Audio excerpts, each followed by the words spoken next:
보면 예수님께서 어떤 무리들이 예수님을 시험하려고 질문을 한 이혼에 대한 문제에 대해서 이렇게 말씀을 하셨습니다.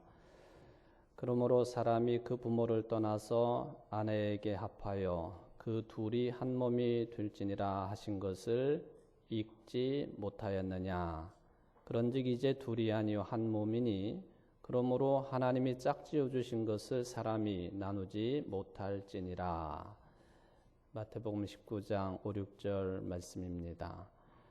여기 보면은 예수님께서 답변을 하실 때에 이렇게 둘이 부모를 떠나서 한 몸이 된다고 하는 것을 읽지 못하였느냐.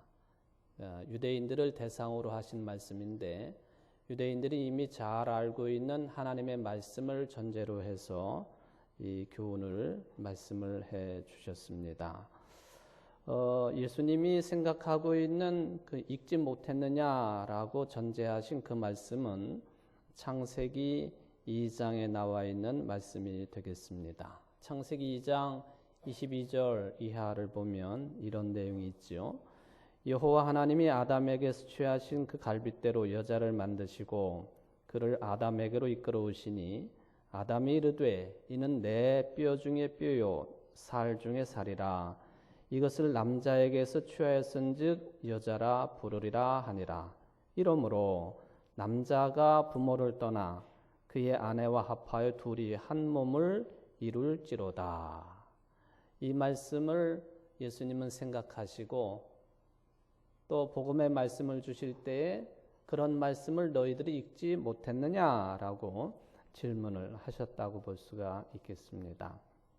바로 예수님의 마태복음 19장 말씀은 성장한 남자와 여자가 만나서 사랑을 하고 결혼을 하게 되면은 한 몸으로 하나가 되어서 살아간다고 하는 것을 밝히시면서 일종의 결혼의 신비함을 말씀해 주신 내용이 되겠습니다.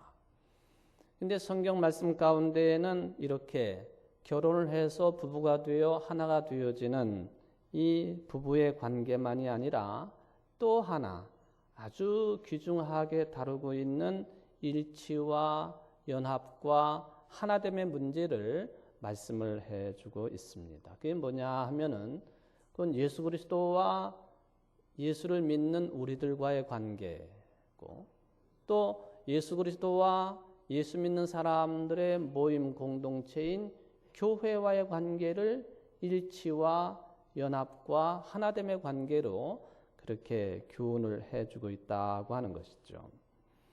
마태복음 9장 14절 말씀에 보면은 그때 요한의 제자들이 예수님께 나와가지고 질문을 합니다.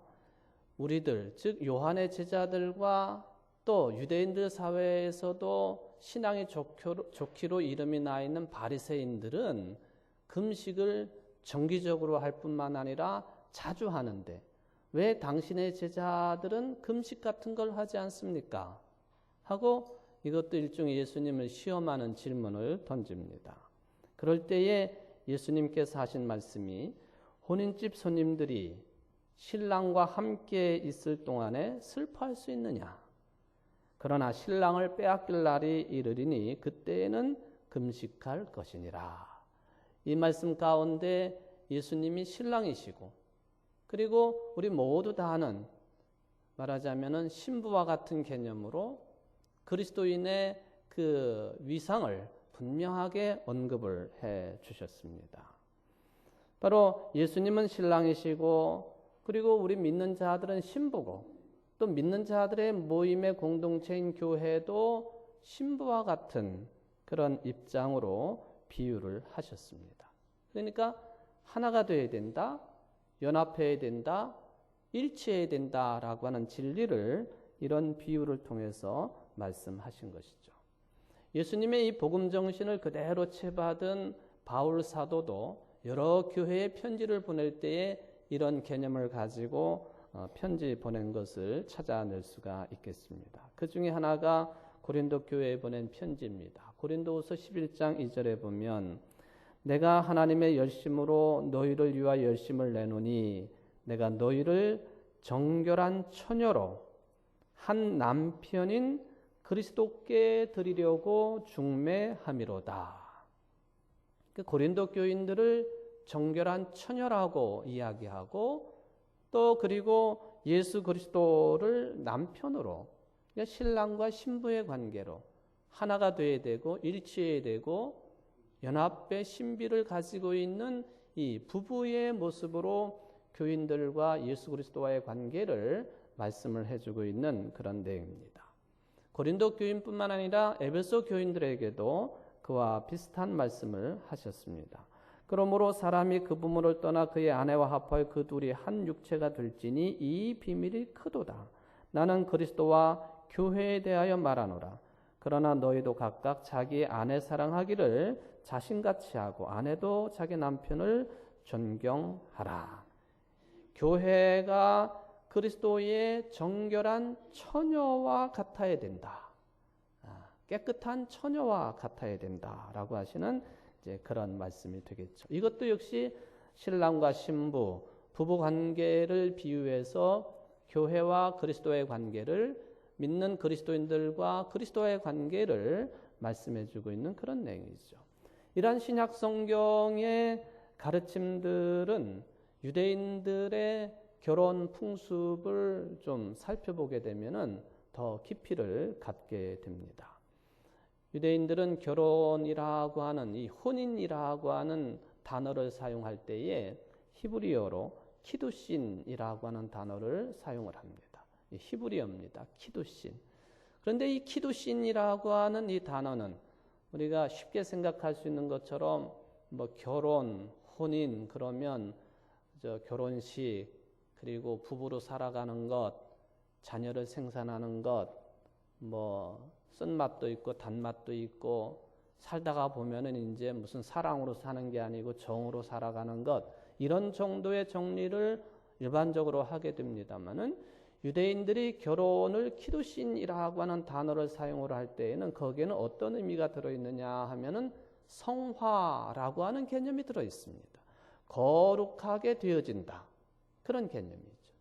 결혼은 단순하게 남자 여자가 만나가지고 뭐 육체적으로 하나가 되고 정신적으로 하나가 되고 가정을 이끌고 하는 그런 일반적인 차원뿐만 아니라 그것을 훨씬 뛰어넘는 성화되어지는 가정으로서 결혼을 생각하고 있다는 것이죠. 그만큼 유대인들은 결혼을 매우 신성하게 여기고 있다 하는 그런 해석이 되겠습니다. 창세기 말씀해 보면은 하나님께서 아담과 하와를 이제 만들어 놓으시고 저들에게 명령하시며 축복하신 내용이 있습니다. 그게 뭐냐 하면은 생육하고 번성하라라고 하는 축복입니다. 생육하고 번성하라. 이게 하나님의 최초의 명령으로서 인간들이 수행을 해야 될 중요한 내용입니다.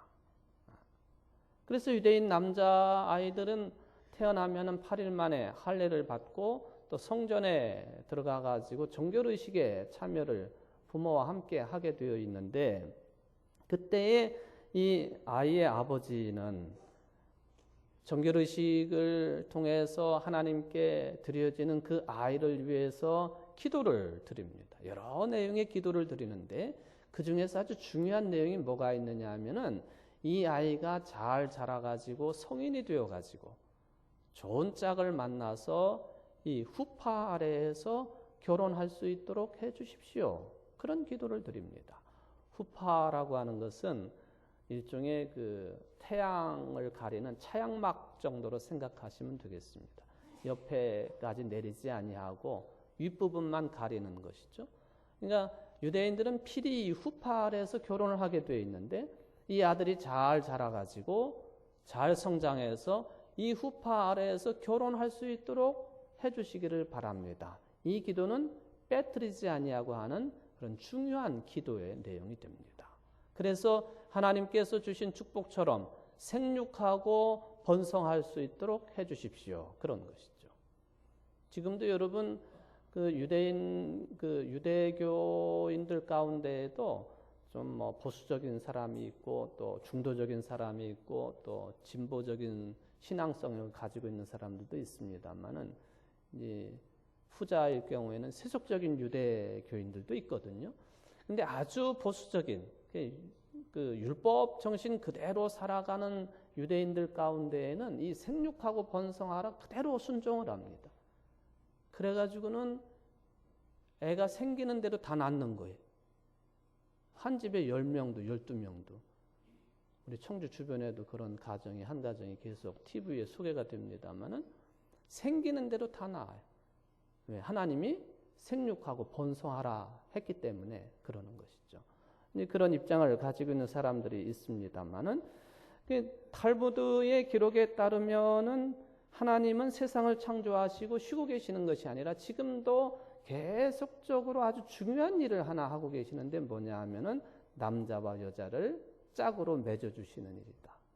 근데 그 일이 얼마나 어려운 일인지 출애굽 당시에 출애굽의 기적을 일으키신 것보다 이게 그만큼이나 어려운 일이 남자 여자를 만나게 하셔서 결혼을 하게 하시고 부부가 되게 하시고 가정을 이루게 하시는 일이다라고 이제 탈무드에는 기록되어 있는 것을 보면 결혼의 신성함을 저들은 충분히 이제 이야기하고 있다 보여집니다. 우리도 결혼을 소위 말하면 일륜지 대사라 그렇게 부르고 있지 않습니까? 큰 일로 부르고는 있는데 이런 성화 아주 성스럽게 되는 과정으로까지는 이해를 하고 있지는 않는 것 같습니다. 이렇게 한 남자와 여자가 성장해서 사랑하고 결혼해서 둘이 한 몸이 되는 이 거룩한 일, 이 논리나 또는 이 과정이나 내용이나 신랑 되신 예수님과 신부격인 우리 그리스도인들이 또는 교회가 일치를 이루고 하나가 되고 연합하는 일, 이거는 신비스러운 일이고 또 이것처럼 중요한 일이 없다라는 것입니다.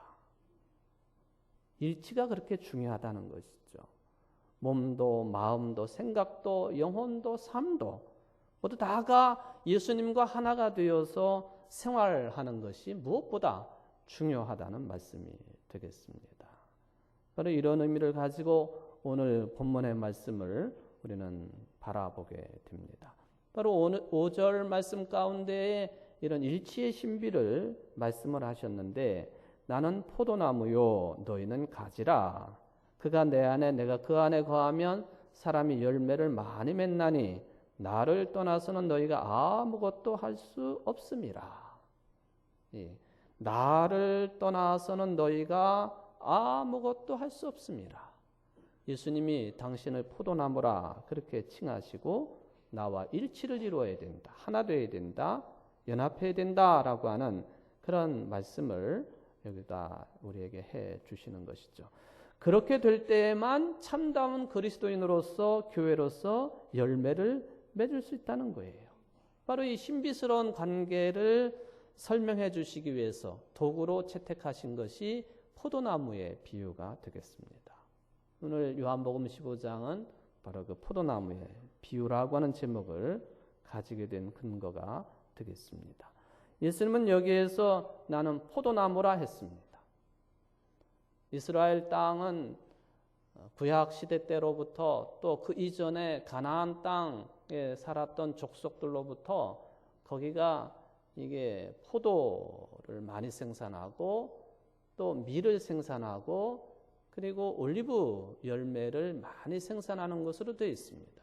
대개가 이제 지중해 연안의 국가들 또는 지역들이 이렇게 좋은 날씨가 있기 때문에 포도 생산 또 올리브 열매 생산에 좋은 적지로 알려져 있습니다.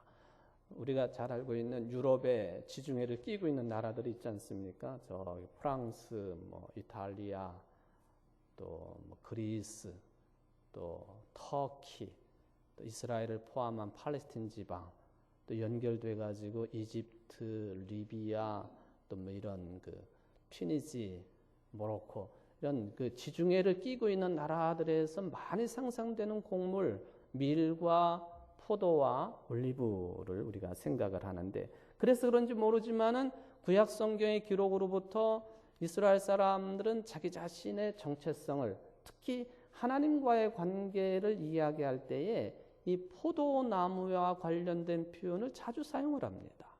예를 들면 시편 80편 8절 같은 데 보면은 주께서 한 포도나무를 애굽에서 가져다가 민족들을 쫓아내시고 그것을 심으셨나이다.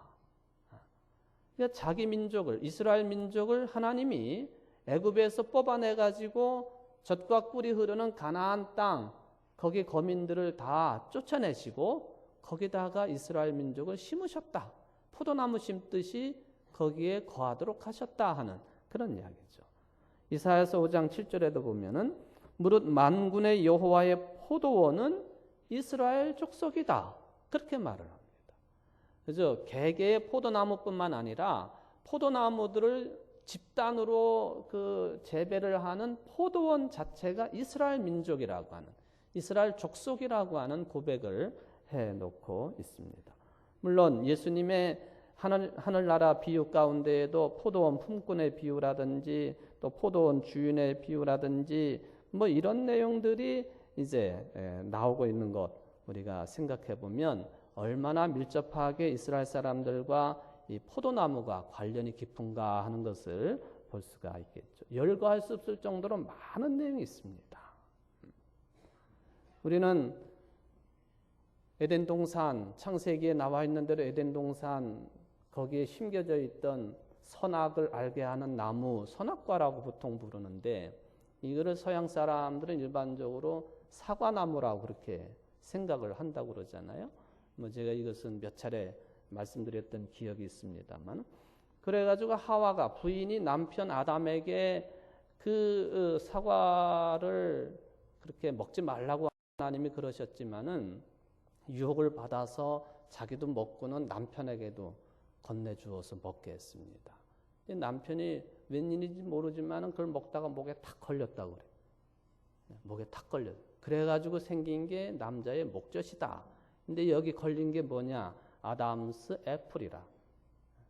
아담이 사과를 먹다가 탁 걸려가지고 남자의 목젖이 생겼다는 거예요. 여자들은 이게 없어요. 없는데 그 사과를 먹도록 유혹을 한 대상이 여성이라. 그래서 여자가 죄를 불러왔다. 뭐 이제 그렇게 보수적으로 해석하는 사람들도 있기는 합니다. 그런데 유대인들은 그것을 사과라고 여기질 않습니다. 아담스 애플이 아니라 아담스 포도, 그레이프. 그러니까 이 목젖의 크기로 보면은 포도가 더 어울리는 것 같기도 하고요. 유대인들과 이 포도나무, 포도원은 그렇게 밀접하다 하는 그런 이야기가 되겠습니다. 그런데 오늘 본문에 보면은 이 포도나무에 대해 더 직접적인 의미의 말씀을 해주고 있습니다. 그 중에 아주 특이한 표현이 있습니다만은 1절에 보면은 나는 참 포도나무요. 5절에 나는 포도나무요. 그렇게도 말씀하셨지만은 아예 1절에서 나는 포도나무이긴 한데 참 포도나무라. 그리고 내 아버지는 농부라. 그렇게 말씀하십니다. 이 요한복음의 아주 독특한 표현입니다만은 여기 나는 참 포도나무라고 하는 이 말씀은 무엇을 전제로 하고 하신 말씀이냐 하면은 포도나무가 있긴 있지만 참 포도나무도 있고 거짓 포도나무도 있다. 이것을 염두에 두고 하신 말씀입니다. 그러면 예수님이 참 포도나무라고 하셨으니까 거짓 포도나무는 누구를 가리키는 말이냐? 잘못된 이스라엘, 잘못된 신앙관을 가지고 있고 잘못된 선민의식을 가지고 있는 유대인 이스라엘 민족을 가리키는 용어로 받을 수밖에 없겠습니다. 왜냐하면은 아까 제가 시편 말씀 이사야서의 말씀을 이제 예로 들었습니다만은 이스라엘 사람들 자체가 자신들이 포도나무고 그리고 모여서 한 민족 구성원으로서 하나님이 만들어 놓으신 선민으로서 포도원이라고 하는 그런 자의식을 가지고 있거든요. 하나님과의 관계가 그렇게 밀접하다라고 하는 신앙관 또 습관, 생활 관습 총체적으로 이런 생각에 사로잡혀 있는 유대인들에게 이스라엘 사람들에게 너희들이 참 포도나무냐? 내가 참 포도나무라. 그 말씀이에요. 그러니까 너희들은 거짓 포도나무다. 이 말은 뭐 지금 생각해 보면 굉장히 혁명적인 말씀이에요. 우리가 대화를 할 때 단어를 어떤 단어를 선택하고 뭐 할 거냐 하는 것은 매우 중요합니다만은 예수님은 아주 직설적으로 그 말씀을 표현하신 거예요. 내가 참 포도나무고 잘못된 신앙관에 사로잡혀 있는 선민의식에 사로잡힌 너희들은 거짓 포도나무다. 이거는 개인에 대한 뭐 명예훼손뿐만 아니라 이는 민족적인 단위에서 명예훼손에도 해당될 수 있을 만큼 강력한 말씀입니다. 그래서 이런 주장을 사실은 지금은 잘못하면은 다 명예훼손에 걸려요. 여러분 참 명예훼손이라는 게요 참 희한해가지고요 사실을 사실대로 공개적으로 얘기해도 명예훼손에 걸립니다. 왜 그걸 얘기했느냐 이거죠. 어떤 사람이 이런 범죄를 저질렀다. 그게 사실이거든요. 그래도 그것을 공개적으로 뭐 인터넷에 올리거나 또는 사람들 앞에 떠들면 그 사람이 그걸 걸면 명예훼손에 걸린다는 거예요. 참 말하기가 조심스러운 그런 세상입니다만은 요즘 같으면 그렇다는 것이죠. 최근에 우리나라가 뭐 정부 대 일본 정부 사이에 무슨 뭐 협약을 맺었다고 해가지고 위안부 문제를 처리했다고 이것 때문에 사실 뭐 우리 충청도 분들은 점잖아가지고 말씀들은 잘 안 하시지만은 속에서 불이 나요. 불 끓고 있는 상태죠. 이게 참 가만히나 있지 이게 굴욕적인 협약 아니냐 하는 게 지금 대다수 국민들이 생각입니다. 일본이 이 협약 때문에 쾌재를 부르고 있지 않습니까? 잘 됐다 이거죠. 목에 가시 같은 문제가 해결됐다라고 생각하고 계속해서 여론작전을 펴고 있는 일본을 보면서 역시 속 좁은 나라다 하는 그런 생각을 하게 됩니다. 뭡니까? 최종적이고 불가역적인 결정이다. 이제 더 이상 언급해서도 안 되고 언급할 수도 없다. 되돌릴 수도 없다. 역사적인 사실의 문제, 이 진실에 관한 문제를 가지고 더 이상 거론하지 말라, 말하지 말라, 해석도 하지 말라, 접근도 하지 말라. 이게 최종적이고 불가역적인 그런 내용이라고 하는 그 말의 의미입니다. 교묘한 말이. 이건 우리나라식의 어법이 아닌 것 같아요. 최종적이고 불가역적인 결정이라. 민족의 자존심을 건드리는 것이죠. 이 문제에 대해 지난 14일 날 일본 자민당 의원 중에 한 사람이 이런 말을 합니다. 그 사람이 발언을 해놓고 문제가 되니까 오전에 발언하고 오후에 뭐 취소를 하고 사과까지 했지만은 이미 엎질러진 물이죠. 이름이 뭐냐 하면 그 사람이 사쿠라다 요시타카에. 사쿠라다. 이름이 사쿠라다예요. 사쿠라다라는 말은 벚꽃이 만개해 있는 곳을 말하는 것인데 이게 사쿠라. 이 사람이 뭐라고 그랬느냐 하면은 위안부는 직업적으로 창녀였다. 위안부는 직업적으로 창녀였고 비즈니스였다. 돈 벌고 하는 일이다 하는 거예요. 한국의 희생자 선전 공작에 일본이 속고 있다. 그렇게 말을 했습니다. 말하자면 쉽게 말하면 우리 할머니 그분들이 억지로 끌려가 가지고 그렇게 모진 고난 가운데 있었던 그분들이 돈 벌기 위해서 몸을 파는 여성들이었다 하는 거예요. 저는 아베 총리도 똑같은 생각을 한다고 봅니다. 총리니까 좀 더 애둘러서 말할 뿐이지. 미치지 않고서야 어떻게 이렇게 말을 할 수 있습니까? 그런데 우리에게 말하지 말라고요? 언급하지 말라고요? 되돌리지 말라고요? 다른 이야기입니다만 민족의 자존심을 건드린다고 하는 것은 이게 큰 문제입니다. 근데 예수님이요. 당신도 유대인이면서 유대인들을 향해서 이스라엘 민족을 향해서 내가 참 포도나무지 너희들이 포도나무가 아니다라고 말씀하십니다. 이거는 예수님의 말씀을 듣고 있던 유대인들에게는 아주 참혹한 내용입니다. 그러니까 예수님을 저들이 자기들 법대로 죽일 수 없으니까 로마법을 이용해가지고 십자가에 매달려 죽게까지 하지 않습니까? 이게 이런 수모를 겪을 수 없다는 것이죠. 그런데 놀랍게도 예수님도 그렇게 말씀하셨지만은 예수님의 정신을 이어받은 제자들, 신약 성경의 기록자들 철저하게 이런 입장을 견지를 합니다. 그리고 이스라엘의 주장을 인정하지 않습니다. 예수님이 참 포도나무이지 너희들이 참 포도나무가 아니라는 거지요. 히브리서에 보면은 이렇게 비교를 합니다. 이스라엘이 대제사장이 아니고 예수님이야말로 참된 대제사장이시다. 예루살렘 성전이 중요한 게 아니라 예수님 자체가 참된 성전이다. 저들이 드리는 번제의식, 그 짐승을 바치는 그 번제의식이 아니라 예수님이야말로 단번에 한 번에 그 몸을 제물로 바침으로 인하여서 참된 제물이 되셨다. 그래서 모든 인간들의 죄의 문제를 한 번에 해결하셨다. 이것은 히브리서뿐만 아니라 신약 성경 전체가 이런 기본적인 입장을 견지를 하고 있습니다. 그래서 예수님께서도 말씀하시기를 나는 율법을 폐하러 온 것이 아니라 율법을 완성시키러 왔다라고 말씀하시지 않습니까? 도대체가 예수님도 제자들도 신약 성경의 복음서의 내용도 사도 바울의 편지를 비롯한 모든 신약 성경의 모든 내용들이 어떻게 죽을지도 모르는 그런 상황이 계속 엄습해 옴에도 불구하고 이런 주장을 강하게 할 수 있었느냐는 거예요. 죽음을 무릅쓰고.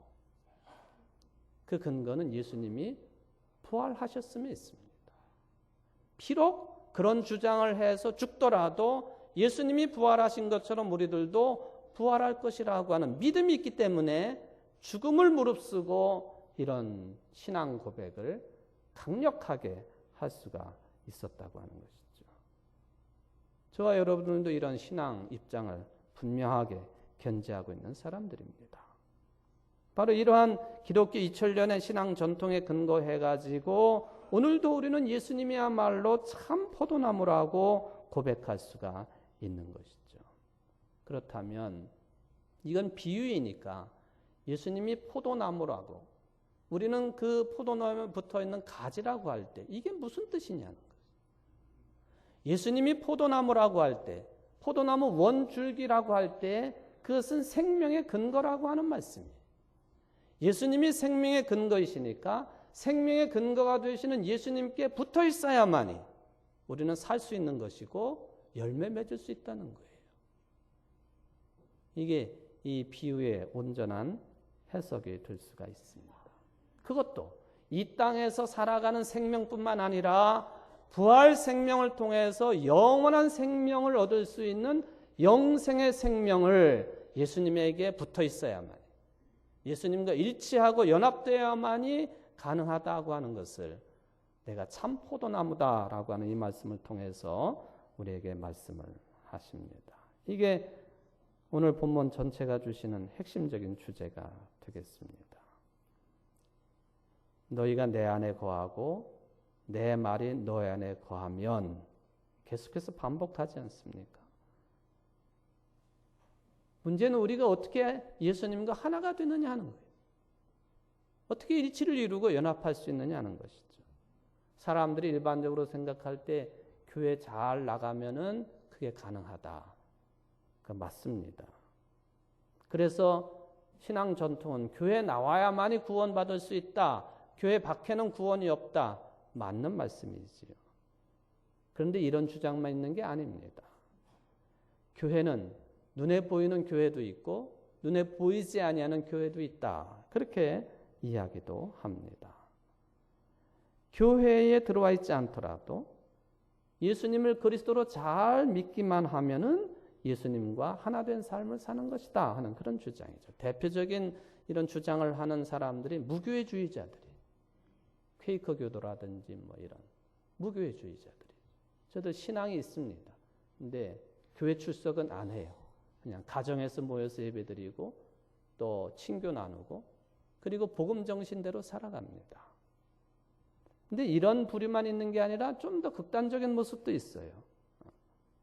복음하고는 직접 상관은 없지만 소위 말하는 이 팔복 정신, 이런 예수님의 정신, 그 정신대로 세상에서 선을 베풀고 또 자선을 베풀고 그리고 정의로운 삶을 위해 투쟁을 하고 소위 말하면 도덕, 윤리적으로 흠결이 없는 그런 삶을 사는 것도 그것도 하나다라고 그런 주장을 하죠. 이런 사람들을 가리켜서 익명의 기독교인이라 그렇게 부르기도 합니다.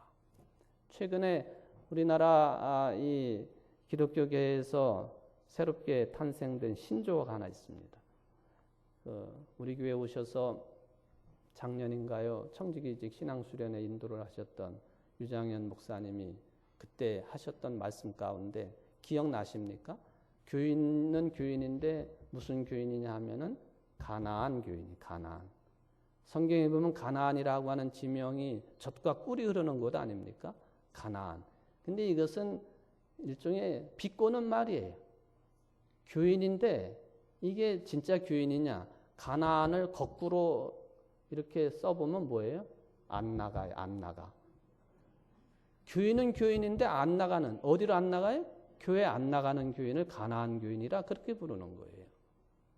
그래서 일각에서는 그게 가나안이라고 하는 좋은 개념, 젖과 꿀이 흐르는 땅, 또 가나안이라고 하는 이름으로 해가지고 많은 사회사업 단체들도 있고 뿐만 아니라 우리나라의 가나안 농군학교 그러면 전 세계적으로 유명한 그런 그 선진 신앙 기술을 연마할 수 있는 그런 기관도 있고 하는데 꼭 가나안이라고 붙여야 되느냐 뭐 해가지고 그런 논란이 있기도 합니다만 어쨌든 각각의 입장에서 살펴볼 수 있는 여지가 있기는 합니다. 그런데 무엇보다도 중요한 것은 여러분들이 실제로 참여하고 있는 이 교회를 부정하게 되면 기독교 신앙 자체가 성립이 안 된다는 거예요. 이거는 누가 뭐라고 해도 흔들 수 없는 진리입니다. 복음의 본질이 있지 않습니까? 그게 눈에 보이든 눈에 보이지 아니하든. 그런데 이 복음의 본질이 아무리 중요하다고 해도 이 복음의 본질을 담아낼 수 있는 그릇인 교회가 없으면 이거는 그냥 흘려보내는, 사라져버리는, 본질마저도 유지될 수 없는 그런 형태가 된다는 거예요. 우리 인류의 역사와 세계의 역사 속에서 예수 그리스도의 이 부활의 사건을 교회만큼 바르게 이해하고 보존하는 공동체가 어디 있습니까? 그러므로 기독교 신앙이라고, 여러분들의 신앙이라고 하는 것은 구체적인 이 교회 안에서 발생하는 사건이지 어느 위대한 종교인의 사상이라든지 또 책상에 앉아가지고 연구해서 일어날 수 있는 게 아닙니다. 그렇기 때문에 20세기 위대한 신학자인 칼 발트가 말하기를 신학은 교회의 기능이다. 하나님에 관한 학문이 왜 존재하느냐? 교회를 위해서 존재하는 것이다.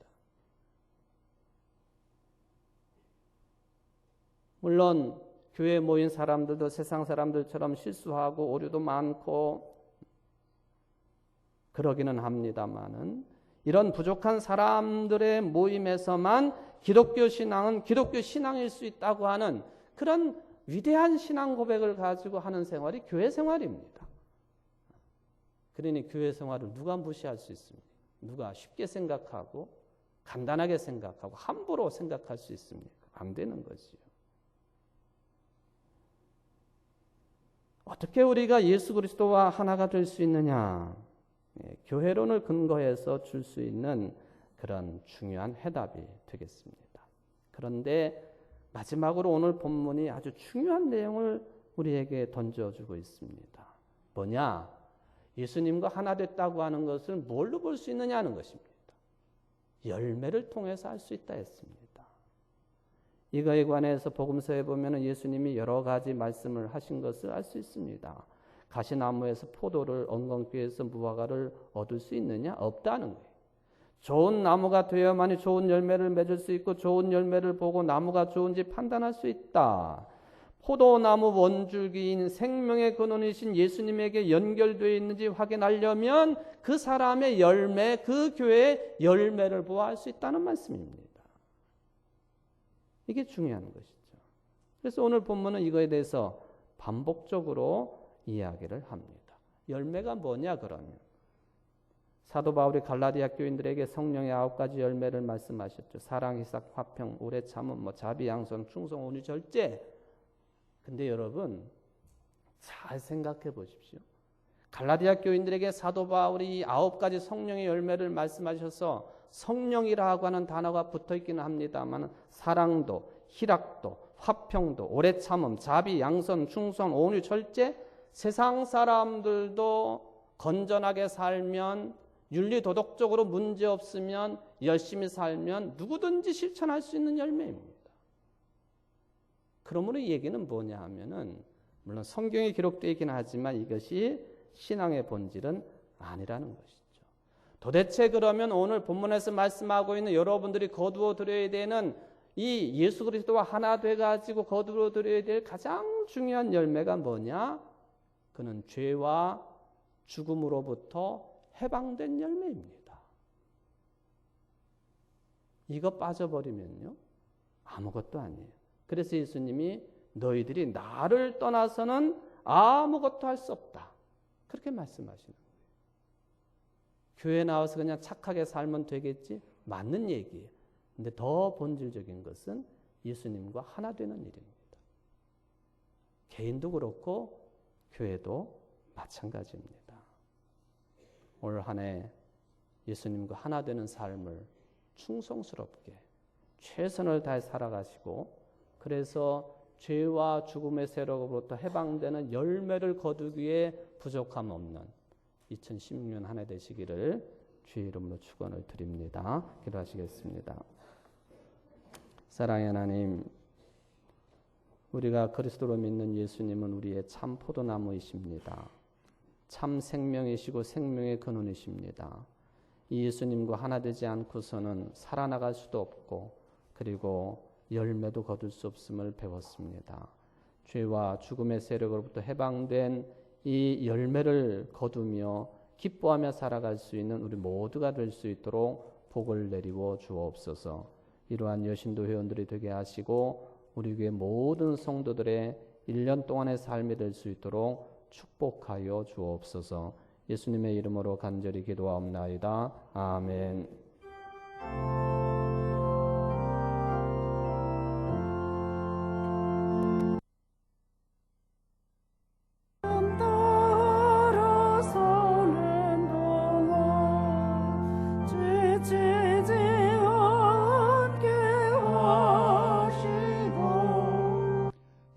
말씀 따라 사는 동안 주님 나라 이루소서.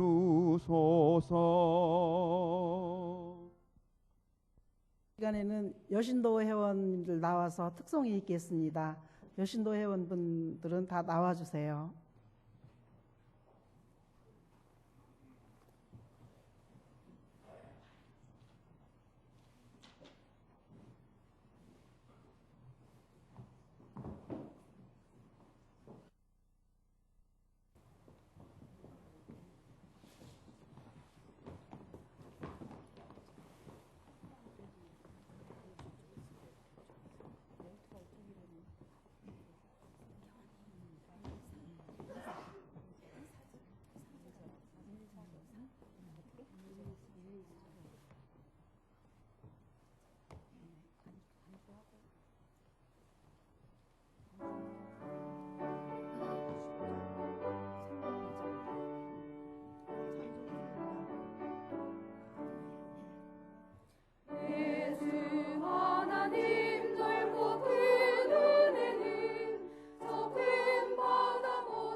예수님은 누구신가? 우는 자의 위로와 없는 자의 풍성이며 헌한 자의 높음과 잡힌 자의 노임되고 우리 기쁨 되시네. 예수님은 누구신가? 약한 자의 강함과 눈먼 자의 빛이시며 병든 자의 노임과 죽은 자의 부활되고 우리 생명 되시네. 예수님은 누구신가? 주한 자의 정함과 죽을 자의 생명이며 죄인들의 중보와 멸망자의 구원되고 우리 평화 되시네. 예수님은 누구신가? 온 교회의 머리와 온 세상의 구주시며 모든 왕의 왕이요 심판하실 주님 되고 우리 영광 되시네.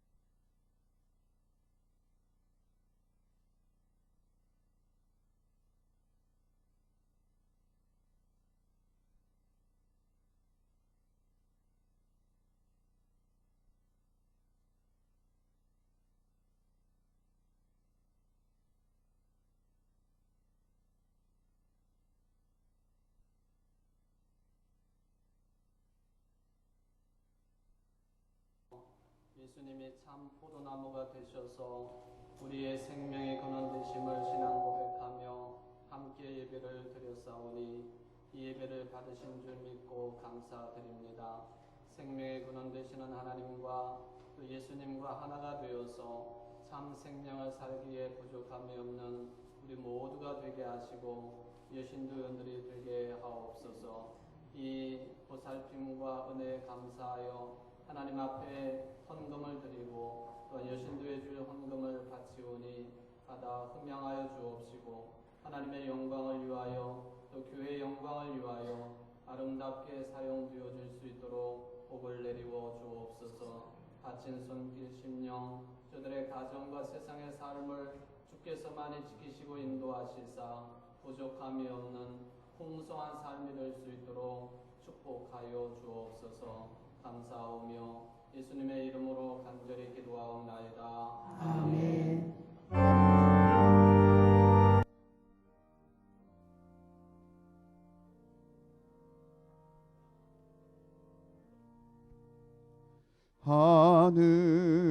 하늘에 계신 아버지 이름 거룩하사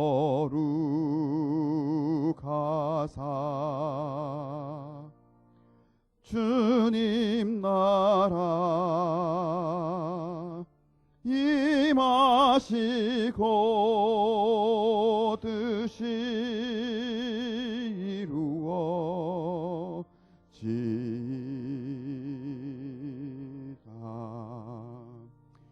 일용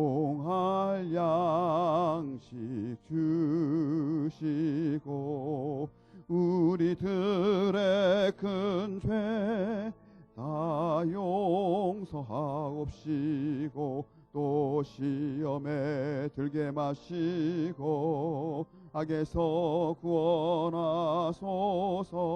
대개 주의 나라 주의 권세 주의 영광 영원히